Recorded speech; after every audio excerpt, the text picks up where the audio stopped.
আসসালামু আলাইকুম। আপনারা সবাই কেমন আছেন? আশা করছি ভালো আছেন। আলহামদুলিল্লাহ আপনার দোয়া এবং ভালোবাসায় আমিও ভালো আছি। আমি সুমন। আপনাদের মাঝে আজ নতুন আরো একটি ঘটনা নিয়ে আপনাদের সামনে হাজির হলাম। আজকে একটি ঘটনা তুলে ধরবো আপনাদের মাঝে। যে ঘটনাটি আমি এর আগেও একবার প্রকাশ করেছিলাম। আর আজকে আমাদের কাছে যে ঘটনাটি পাঠিয়েছে সে আর কেউ নয়। আপনারা আমার খুবই প্রিয় এবং ভালোবাসার মানুষ। যার ঘটনাটি এ পর্যন্ত অনেকেরই মন ছুঁয়ে গিয়েছে। অনেকে আমাকে পার্সোনালি বলেছেন, "ভাই, রবিউল ভাইয়ের ঘটনাটি আমরা আবারও দেখতে চাই।" হ্যাঁ, এটা সেই রবিউল ভাই। আপনার আবার খুবই প্রিয় একজন রবিউল ভাই। যে আমাদের কাছে বারবার ঘটনাগুলো পাঠিয়ে যাচ্ছে। সত্যি কথা বলতে রবিউল ভাই, আপনার কাছে আমি সত্যি খুবই কৃতজ্ঞ। এতগুলো ঘটনা আমাদের কাছে পাঠানোর জন্য। যাই হোক, আমি এবারও আপনার ঘটনাটি আমি সবার মাঝে তুলে ধরলাম। এটা কোন ঘটনা? কেউ কি বলতে পারবেন? হ্যাঁ, থাম্বনেল দেখে অবশ্য আপনারা বুঝেই গিয়েছেন এটা কোন ঘটনা। আপনাদের প্রিয় আকবর জিনের ঘটনা। আমি এর আগেও একটি ঘটনা তুলে ধরেছিলাম আপনাদের মাঝে। আকবর জিনের ঘটনা।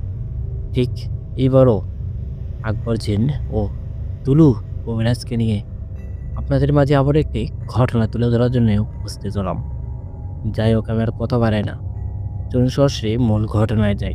ওকে, ঠিক যেভাবে ঘটনাটি পাঠিয়েছি আমি ঠিক ওইভাবে আপনাদের মাঝে প্রকাশ করার চেষ্টা করব ইনশাআল্লাহ। যাই হোক, চলুন সরাসরি মূল ঘটনায় যাই।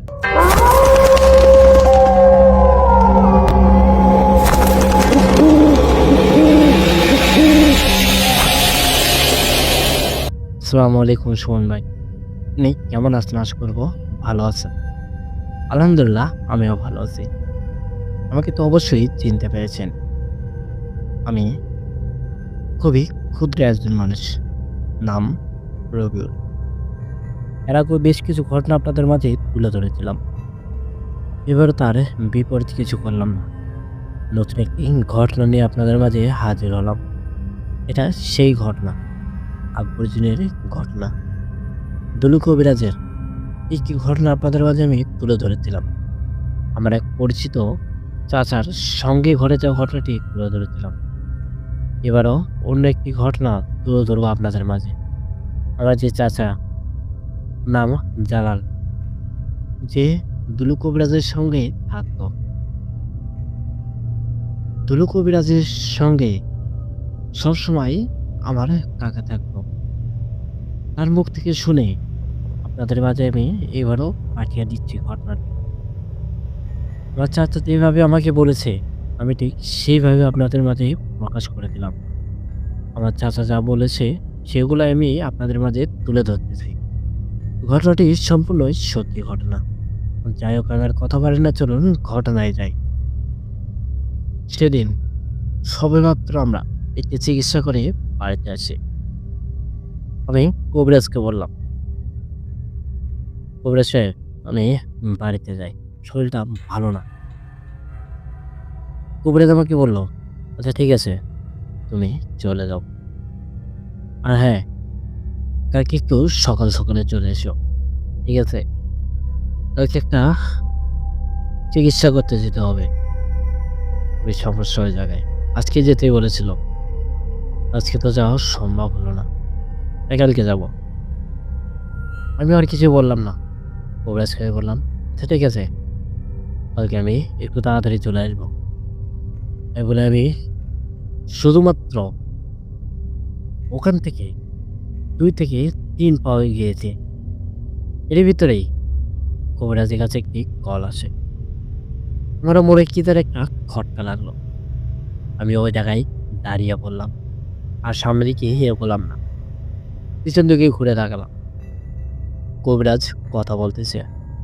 কথার এক পর্যায়ে কবিরাজ বলল, "আমি এখন যেতে পারবো না। আমার আর বসতে বাইকিল হলো না। কোনো একটা সমস্যা হয়েছে। কেউ একজন তাকে যেতে বলতেছে।" আমি তার কাছ দিকে এগিয়ে আসি। আমি কবিরাজকে বললাম, "আচ্ছা ফোন আমাকে দিন।" কবিরাজ সাহেব আমার হাতে ফোনটা ধরিয়ে দিল। আমি কথা বলতেছি, ফোনের ওপাশ থেকে কারো একজন করুণ কান্নার আওয়াজ ভেসে আসতেছে। সে বুক ফাটা আর্তনাদ, কারো বুকের ধন, কারো বুকের মানি, কারো সন্তান। কিছু একটা হয়েছে। কোন একটা মা ফোনের ওপাশ থেকে কান্না করতেছে আর বলতেছে, "বাবা, আমার সন্তানটাকে বাঁচাও। ওকে ওরা মেরে ফেলবে। ওকে বাঁচাও। নাইলে ওরা আমার সন্তানকে মেরে ফেলবে। আমার বুকের ধনটাকে কেড়ে নিয়ে যাবে।" কথাগুলো শুনে আমার প্রচন্ড খারাপ লাগলো। আমি ফোনটা কেটে দিলাম। কবিরাজ দুলুকে বললাম, "কবিরাজ সাহেব, একটু চলুন না। মনে হয় খুব বেশি সমস্যা হয়েছে। নয়তো এইভাবে কেউ কান্না করে না।" কবিরাজ আমার কথায় যেতে রাজি হলো। আমিও আর দেরি করলাম না। কবিরাজকে নিয়ে চলে গেলাম তার বাড়ির দিকে। আমি আবারও তার কাছে ফোন দিয়েছি। ও তো তার ঠিকানা জানে না। শুধুই হেঁটেই চলেছি। ফোন দিয়ে মহিলাটাকে জিজ্ঞেস করলাম, "আপনার বাড়ি কোথায়?"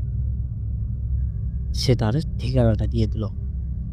আমরা ঠিকানা অনুযায়ী পৌঁছে গেলাম।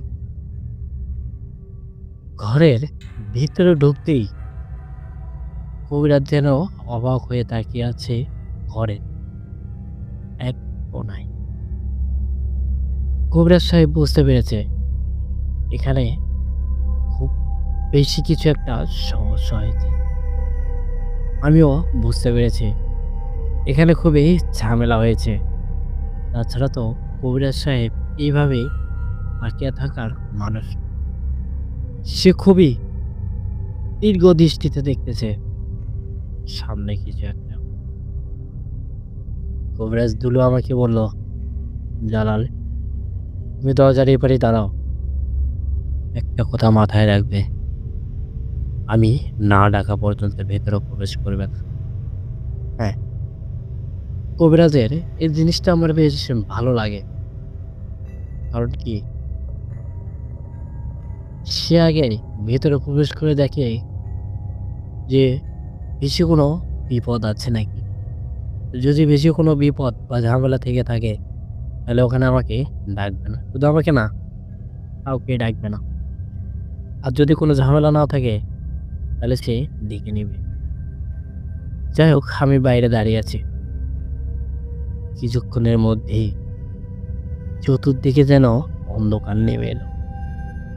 চতুর্দিকে যেন প্রচন্ড হারে বাতাস বইতে লাগলো। সে কি বাতাস! সারা শরীরটা যেন শীতল করে দিয়ে যাচ্ছে। এই দিনেও তো এরকম বাতাস বইতে পারে। হয়তোবা আমি ওখানে না থাকলে বুঝতেই পারতাম না। তবে এতগুলো চিকিৎসা করেছি, এর ভিতরে আজকের আবহাওয়াটা যেন একটু বেশি অন্যরকম। চতুর্দিকে যেন নিস্তব্ধ হয়ে আছে। চতুর্দিকে নিস্তব্ধ। এর ভিতরে প্রচণ্ড বাতাস। বাতাস হচ্ছে কিন্তু বাতাসের কোনো সাউন্ড বা শব্দ বোঝা যাচ্ছে না। খুবই ভয়ানক এক অবস্থা। আমি নীরব হয়ে তাকিয়ে আছি দরজার দিকে। কবিরাজ কিছু একটা মন্ত্র পড়তেছে, যেটা আমার কান পর্যন্ত পৌঁছাচ্ছে না। তবে আমি এতটুকু বুঝতে পারতেছি কবিরাজ তার কাজটা শুরু করে দিয়েছে। দরজার ওপাশ থেকে ভাঙা কণ্ঠে কেউ একজন বলতেছে, "দুলু, তোকে আমি অনেকবার সুযোগ দিয়েছি। এবার কিন্তু আর কোনো সুযোগ দেব না। তোকে কিন্তু মেরে ফেলবো আমি। কথাটা মাথায় রাখিস।" আমি অবাক হয়ে গিয়েছি সেই লোকটির কথা শুনে। কবিরাজ দুলুকে শাসাচ্ছে। এ আবার কেমন জিন? এর কি জীবনের ভয় নেই? এই কবিরাজ এখন দুলুকে শাসায়। কবিরাজ দুলু রাগে ভয়ানক হয়ে চিৎকার দিয়ে উঠল। উঠে বলতেছে, "তোর এত বড় সাহস! তোর এত বড় স্পর্ধা, তুই আমাকে শাসাস, আমাকে শাসাস তুই। কবিরাজ ঝন্টুরু দরজার ওপাশ থেকে আমাকে ডাক দিল, জালাল, ভেতরে প্রবেশ করো। আমিও আর দেরি করলাম না, খুবই দ্রুত ঘরের ভেতরে প্রবেশ করলাম। ঘরের ভেতরে প্রবেশ করতেই দেখলাম একটি ছেলে। তার বয়স সর্বোচ্চ হলে 18 থেকে 19 বছর বয়সী একটি যুবক। সে দেওয়াল ধরে দাঁড়িয়ে আছে, আর চোখগুলো অনেক বড় বড় করে তাকিয়ে আছে কবিরাজ দুলুর দিকে।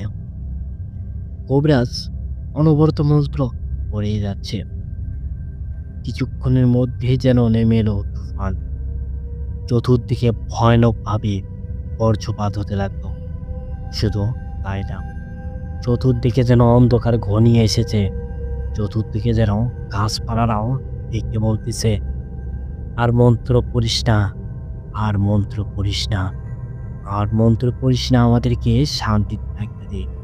আশেপাশের সমস্ত পশু প্রাণী চিৎকার দিয়ে বলতেছে, আর মন্ত্র পড়িস না রে, আর মন্ত্র পড়িস না, আমাদেরকে একটু শান্তিতে থাকতে দে। কবিরাজ দুলু যখন তার মন্ত্র পড়া শুরু করে, তখন যেন চতুর্দিকে অন্ধকার ঘনিয়ে আসে। চতুর্দিকে যেন নিস্তব্ধ হয়ে যায়। গাছপালা যেন চিৎকার করতে লাগে। পশু প্রাণীরা সেই বাড়ির 2-4 এলাকা থেকে যেন সরে যায়। শুধু তাই না, যেখানে কবিরাজ দুলু মন্ত্র পড়ে, সেখানে যেন মেঘের কালো গর্জন শুরু হয়ে যায়। আমি তো কবিরাজ দুলুর সঙ্গে আজ নতুন না, অনেকদিন যাবৎ তার সঙ্গে আছি। সে এমন কোনো কাজ নাই যে সে করতে পারে না। ভালো থেকে খারাপ সব কাজে কবিরাজ দুলু করতে পারে। কিন্তু সে খারাপ কোনো কাজে যায় না। সে কালো জাদু করতে পারে, মানে ব্ল্যাক ম্যাজিক। ব্ল্যাক ম্যাজিকও করতে পারে, কিন্তু কবিরাজ দুলু ব্ল্যাক ম্যাজিক করে না। ব্ল্যাক ম্যাজিক কাটানোর কাজ করে থাকি কবিরাজ দুলু। যাই হোক, আমি আবারও ঘটনায় যাই। এদিকে কবিরাজ দুলু মন্ত্র পড়তেছে, ওইদিকে যুবকটা ভয়ানকভাবে চিৎকার দিয়ে উঠতেছে আর বলছে, কবিরাজ, এই কবিরাজ, এখনো সময় আছে, এখান থেকে চলে যা। এখনো সময় আছে, এখান থেকে চলে যা, নাহলে কিন্তু তোকে মেরে ফেলবো। তোকে কিন্তু বাঁচতে দিব না। কবিরাজ দুলু অবাক হয়ে বলতেছে, তোর এত বড় সাহস, তুই আমাকে মারবি? তোর কলিজাটা কত বড় রে, তুই আমাকে মারবি? জিনটি ভয়ানকভাবে চিৎকার দিয়ে উঠল। উঠে কবিরাজের গলাটি চেপে ধরলে এসে। আমিও এদিকে মন্ত্র পড়া শুরু করলাম। আমার মন্ত্র পড়া শেষ না হতেই এদিকে জিনটি ভয়ানকভাবে ছিটকে চলে যেয়ে বেরিয়ে গেল দেওয়ালের সাথে। কবিরাজ নিঃশ্বাসটা বড় করে ফেলল, ফেলে আমাকে বলতেছে, ধন্যবাদ তাই বলেই কবিরাজ দুলু আবারও মন্ত্র পড়া শুরু করলো। চতুর্দিকে যেন আরো নিস্তব্ধ হয়ে এসেছে। চতুর্দিকে যেন বজ্রপাত আরো বেড়ে গেল। এরই ভিতরেই ঘরের ছাদ ভেঙে মনে হলো কিছু একটা নিচে পড়লো। একটি আগুনের কুণ্ডলী। আগুনের কুণ্ডলী থেকে একটি জিন বেরিয়ে এলো। সেটা অন্য কোনো জিন না, আকবর। আকবর জিন। আকবর জিন যখনই আমার পাশে আসে, আমি যেন অস্থির হয়ে পড়ি। আমার সারা শরীরটা কাঁপতে লাগে। আমার বুকের ভিতরে ধড়ফড় করে। শুধু তাই না, আমার কলিজাটা যেন কেঁপে ওঠে। আমার সারা শরীরটা থরথর করে কাঁপতে লাগে আকবর জিনে প্রবেশ দেখে। অথচ কবিরাজ দুলু তার সঙ্গে একসঙ্গে বসে থাকে দুজনে। কবিরাজ দুলুর কোনো সমস্যাই হয় না। তাহলে আমার সঙ্গে কেন এমন হয়? আমি আকবর জিনের সামনে দাঁড়াতেই পারি না। আমি ঘর থেকে বের হওয়ার চেষ্টা করলাম, কিন্তু আমি বের হতে পারতেছি না। ঘরের দরজাটা খুলতেই পারতেছি না। আমার সারা শরীরটা ঘেমে যাচ্ছে। সারা শরীরটা আমার থরথর করে কাঁপছে। আকবর চীনা আমাকে বলতেছে, "জালাল, এখান থেকে সরে যাও তুমি। আমার পাশে থেকে সরে যাও।" আমিও আর দেরি করিলাম। আকবর চীনের কাছ থেকে সরে দাঁড়ালাম। আকবর চীন বলতেছে, "তোর এত বড় সাহস! সামান্য ক্ষুদ্র একটি জিন হয়ে আমার ভাইয়ের গায়ে হাত দিয়েছিস, দুলুর শরীরে হাত দিয়েছিস। তোর কলিজাটা কত বড়! তোকে তো আজ আমি ছাড়বো না।"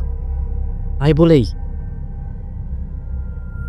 আকবর জিন তার মুখ থেকে আগুন বের করে ছিটিয়ে দিল তার শরীরে। সেই জিনটি ভয়ানকভাবে চিৎকার করে উঠল। চিৎকার দিয়ে উঠেই তার ভাঙা কণ্ঠে বলতেছে, খুবই করুণ সুরে, "আকবর ভাই, আমাকে মাফ করে দাও। আমি জানতাম না এ এখানে তুমি আসবে। আমি যদি জানতাম তাহলে আমি কখনো আসতাম না এখানে। আমাকে মাফ করে দাও আকবর ভাই।" আকবর জিন রাগান্বিত হয়ে গিয়েছে। আকবর জিন রাগান্বিত হয়ে বলতেছে, "মাফ? তোর কোনো মাপ নেই। তোকে ছাড়বো না।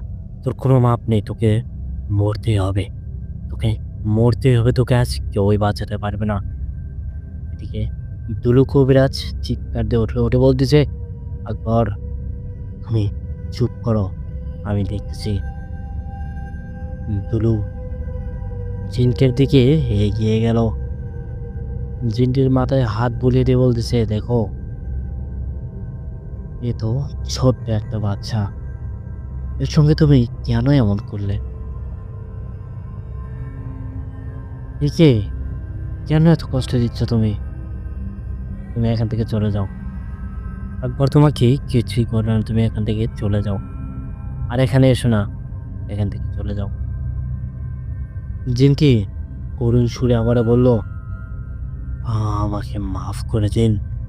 কবিরাজ সাহেব, আমি এখান থেকে চলে যাব। আমি আর কখনো আসবো না এখানে। আমাকে মাফ করে দিন। আর কখনো আসবো না।" দুলু বলল, "আচ্ছা ঠিক আছে, এখান থেকে চলে যাও। তবে হ্যাঁ, যাওয়ার আগে সামনের গাছ থেকে একটি ডাল ভেঙে দিয়ে যাবে। আর এখানে কক্ষনো আসবে না।" আকবর জিন রাগান্বিত হয়ে আছে। আর সারা শরীর থেকে যেন ধোঁয়া উঠতেছে। ধোঁয়া উড়ারই কথা। সে খুবই ভয়ানক মারাত্মক একটা জিন। খুবই শক্তিশালী। আকবর বলতেছে, "একটা কথা মাথায় রাখিস। তোকে যদি আর কখনো এই এলাকার আশেপাশেও দেখেছি, তাহলে কিন্তু তোকে পুড়িয়ে মারবো, জ্যান্ত পুড়িয়ে মারবো। কথাটা যেন তোর মাথায় থাকে। যা, এখান থেকে চলে যা। আর দোলু ভাই যেটা বলেছে এটা যেন তোর মাথায় থাকে। এখান থেকে যেয়ে সামনের গাছ থেকে একটি ডাল ভেঙে রেখে চলে যাবি। আর যাতে কখনো তোকে এই অঞ্চলের আশেপাশেও না দেখি।" সে আর এক মুহূর্তও দেরি করল না। চোখের পলকে যুবকটির শরীর থেকে অব্যক্তি বের হয়ে চলে গেল। হয়তোবা ৩০ থেকে ৩৫ সেকেন্ড পরেই সামনের গাছ থেকে একটি গাছের ডাল ভেঙে নিচে পড়ল। আমাদেরও আর বুঝতে বাকি রইল না। সে এখান থেকে চলে গিয়েছে। দুলু ভাই, মানে দুলু কবিরাজ আকবর চিনটিকে বলল, "আকবর, তুমি এখান থেকে চলে যাও এখন। তুমি একটু শান্ত হও।" ও তো চলে গিয়েছে। আকবর জিন রাগান্বিত হয়ে বলল, "শুধুমাত্র তোমার কারণে আজ এ বেঁচে গেল। একে তো আমি মেরেই ফেলতাম। জ্যান্ত পুড়িয়ে মারতাম একে। কত বড় সাহসের আমার বন্ধুর শরীরে হাত দেয়। একে তো মেরেই ফেলতাম আমি।" আমি বললাম, আকবর ভাই, ওকে মাফ করে দিন। ও বুঝতে পারেনি। তারপর আমাকে বলল, "আচ্ছা জালাল, তুমি একটা কথা বলবে আমাকে?" আমি বললাম, "কি বলো?" তবে আমার একটু খটকা লাগছে। আকবর জিন আমার সঙ্গে কোনোদিন কথা বলেনি। আজ আমাকে কিছু একটা জিজ্ঞেস করবে। নাকি আমার কোনো ভুল হয়ে গেল? মনের ভিতরে কিছুটা ভয় কাজ করতেছে। কারণ সে জিন না, আকবর জিন। এই আগুনের তৈরি। এ অন্য কোনো জিন না, মারিচ জিনের উত্তরসূরি। মারিচ জিন এমন একটা জিন, যে জিন আগুনের লাভার তৈরি। তার উত্তরসূরিকে, একে যদি বেশি রাগায়, সে জ্যান্ত পুড়িয়ে মারবে সবাইকে। মারিচ জিন এমন একটা জিন, যে জিনের প্রচন্ড রাগ। সেই জিনের উত্তরসূরি আকবর জিন। আকবর জিনকে কিভাবে বন্দি করেছে, এই বিষয়ে আমি কিছু কথা বলবো আপনাদের মাঝে। সেটা আজ না, পরবর্তী একদিন। যাই হোক, আমি আবারও ঘটনায় যাই। আকবর আমাকে বলতেছে, "আমি আশা করব ভবিষ্যতে তুমিও দুলু ভাইয়ের মতো একটি ভালো কবিরাজ হতে পারবে। আমি সবসময় তোমার সঙ্গে আছি। তোমাদের দুজনের সঙ্গে থাকবো সবসময়। আল্লাহ পাক যতদিন আমাকে বাঁচিয়ে রাখবে, তোমাদের কোনো ক্ষতি হতে দিব না আমি। নিজের জীবন দিয়ে হলেও তোমাদেরকে আমি রক্ষা করব।" আমি প্রচন্ড খুশি হলাম। মনের ভিতর থেকে কত বড় একটি পাথর নেমে গেল আমার। বিশ্বাস করবেন না। যাই হোক, এই বলে আমার কাকা ঘটনাটি শেষ করেছে। সে পরবর্তীতে আর কিছু বলেনি। শুধু একটি কথাই বলেছে, "আকবর জিন এমন একটা জিন, যে একসঙ্গে ১০০টারও অধিক জিনকে চোখের পলকে মেরে ফেলেছে। এক নিমেষে তাদেরকে মেরে ফেলেছে। সে এমন জিন।" যাই হোক, এই ঘটনাটি আপনাদের মাঝে আমি তুলে ধরলাম। আশা করব ঘটনাটি আপনাদের ভালো লাগবে। শুনুন ভাই, ছোট্ট একটি ঘটনা আপনার কাছে পাঠিয়ে দিলাম আমি। আশা করব ঘটনাটি সবার মাঝে ছড়িয়ে দিবেন। যাই হোক, আমি আর কথা বাড়াই না। শুনুন ভাই, আপনি ভালো থাকবেন। আমি বিদায় নেওয়ার আগে কিছু কথা বলতে চাই। কথাগুলো হলো যে, আমার কাকা আর দুলু কবিরাজ, এদের সঙ্গে বেশ ভালো একটা সম্পর্ক। এক পর্যায়ে দুলু কবিরাজ তো মারাই গিয়েছিল। এর আগের একটি ঘটনাটা আমি এটা বলেছিলাম। কিন্তু আমার কাকা আজও বেঁচে আছে। সে এখনো কবিরাজি করে। আমি জানি না তার কাছে আরো এরকম কতগুলো ঘটনা আছে। আমি সেই ঘটনাগুলোও আপনাদের মাঝে প্রকাশ করব। একে, একে আমি আমার কাকাকে বলেছি, "তোমার সমস্ত ঘটনা আমাদের কাছে বলবে।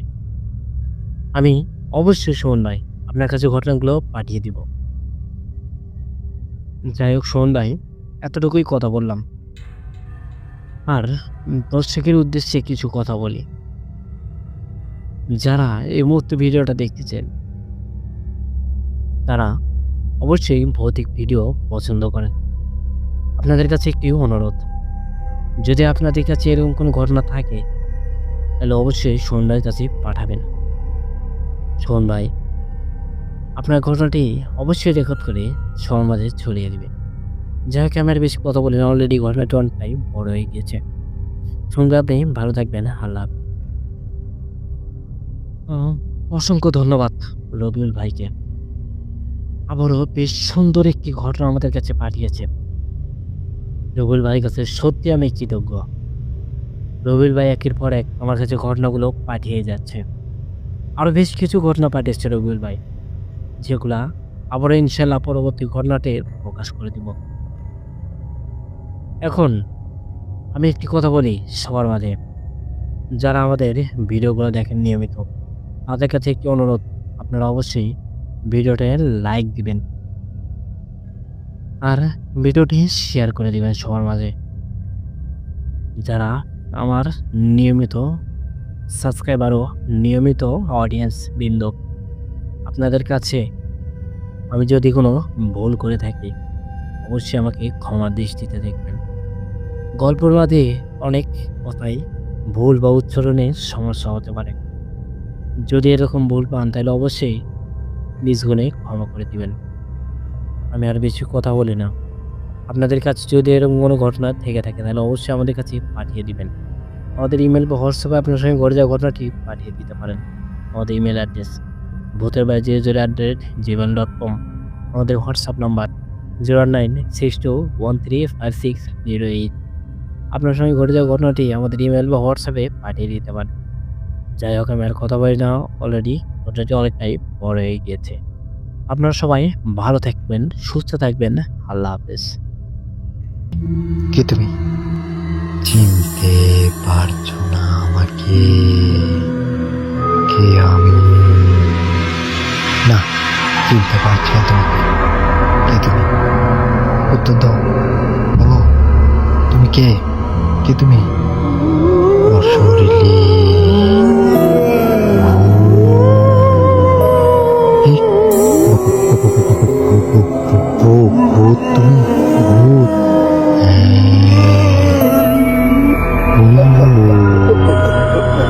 ভূতের বাড়ি, ভূতের বাড়ি।